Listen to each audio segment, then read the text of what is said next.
Sean, you're about to go on the air for the last time. How are you feeling about that? 41 years, Paul. I remember when I started in 1978, you and I have talked about this. It was reel-to-reel tapes. It was vinyl albums on turntables.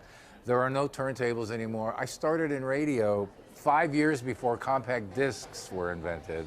So CDs were like high-tech, really high-tech back in the early 80s. I was in radio 5 years before that. I mean, I've seen an enormous amount of change. We got our information from the UPI AP wire machines, the teletype machines. The bells would go off when there would be a bulletin or something. No 24 hours, 7-day-a-week news channels on TV. So I've seen like a whole lot of changes. Plus we got the T in the South Hills, rapid transit. I always remind my North Hills friends that we have the T, you don't. So, other than the technology, how has the business, the industry changed since you brought it up? I don't know that, and this is no offense to all my other fellow radio types, do a lot of people still listen to AM radio? A lot of people, when it comes to FM radio, here, and I have my phone. My wife has my phone. She's videotaping. This is where a lot of people get their music from now, whether it's the radio, whether it's another source. So radio has a whole lot of competition now. I'm hoping the radio survives for a while longer. I hope it stays healthy for a while longer. Even so, you've managed to maintain some pretty good ratings through all of that. What do you think it is about you that you have so many loyal followers? You know, Paul, I think it's DVE. It's a Pittsburgh thing. DVE has always been a part of the fabric of this city because a lot of the younger people, they learned about DVE through their parents who are probably close to my age or younger. It's a generational thing in Pittsburgh. And we've been talking about this for a while now. A lot of cities much bigger than Pittsburgh, they don't have a DVE. There is no DVE in Los Angeles. There's no DVE in Chicago. There's no DVE in Atlanta. Those are huge cities compared to the size of Pittsburgh. But stations like this don't exist anymore. Nowhere in the state of Florida, nowhere in the state of Texas. Because of digital technology, or? I think because a lot of Pittsburghers, this area, they're natives. They were born here. These are 3-4 generations of Pittsburghers. They know DVE. They're familiar with DVE. Atlanta, I think 45% of the population transient. They're not from Atlanta, they moved in. Same with Dallas, Fort Worth, a huge market. I think it's the 5th biggest market in the country. Transient, 45, 50% of them moved in. They don't have any loyalty or any history of a radio station but in that city. You're probably sick of answering this question. You're still doing it. You're still doing well at it. Why are you leaving? You know what, Paul? I'm 63 years old. I'll be 64 in October. And he's still one of the best interviews ever, but you can't understand him most of the time. I don't want to be Ozzy on the air, and I don't want people to legitimately be able to say, he should have retired years before he did.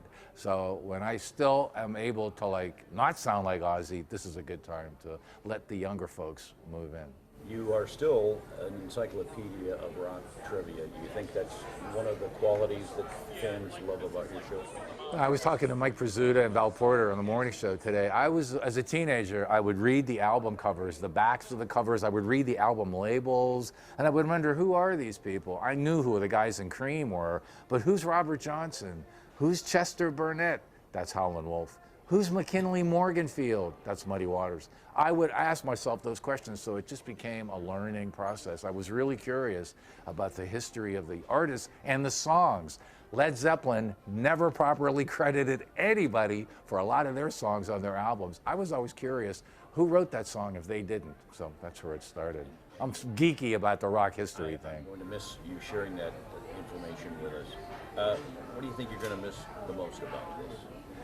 Talking to the listeners, running into the listeners, whether I'm at PPG Paints, whether I'm at Giant Eagle, whether I'm at Highmark Stadium, Heinz Field, walking around Pittsburgh, just running into Pittsburghers out of town. Pittsburghers, I mean, we are a special, Pittsburghers, we are a unique breed. We are indeed. You didn't answer my first question, and that is, how are you feeling about this, about to do your final broadcast? I'm really excited, and I have so many memories of what it's been like over the last 41 years. But like I say, I think it's time for me. I'm 63, and while I still have the ability to be able to do an air shift, it's time for somebody younger to move in and take over, which Chad Tyson is going to be doing tomorrow. He's a Wheeling guy. He grew up listening to DVE, huge Steelers fan. He's the new afternoon guy on DVE tomorrow, Paul. Chad Tyson. Army guy. He's a veteran. What are you going to do now? Will you ever pop up on the air again? You know what? I don't know, but I'm really curious. I would like to go back to my college days where I don't know if it's Tuesday, if I don't know if it's Thursday, if I don't know if it's Sunday. I did a lot of that in college. I would like to be able to experience that again. That sounds wonderful. Anything else you want to say to you? I'm just so grateful to anybody who ever tuned in to me at any of the stations where I worked, all of them in Pittsburgh. I'm so grateful to everybody who, whether it was in your car, whether it was in your car at work, a transistor radio. Thanks for listening over the last 41 years. We're going to miss you, brother. Thanks, Paul.